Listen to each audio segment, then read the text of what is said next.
যাৰ যাৰ দুটা ল'ৰা ছোৱালী তেওঁলোকক কৈছোঁ দেই, প্ৰথমটো মানে কি স্কুলত দি কৰি আখৰ চাখৰ চিনাকি কৰাই মানে নিজে পঢ়িব পৰা হৈ গ'ল।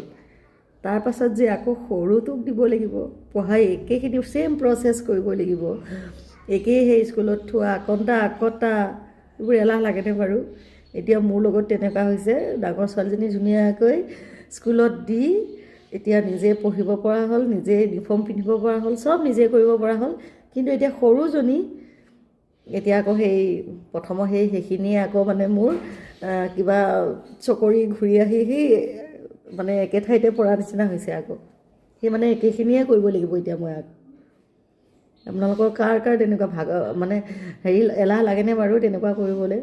ক'বচোন মোক কমেণ্টত জনাব প্লিজ। যাৰ যাৰ দুটা ল'ৰা ছোৱালী আছে, প্ৰথমটো ধুনীয়াকৈ মানে অলপ নিজে চব কৰিব পৰা হয়হে আকৌ দ্বিতীয়টো আকৌ চম্ভালিব লগা হয়। মোৰ হ'লে বিৰাট এলাহ লাগিছে।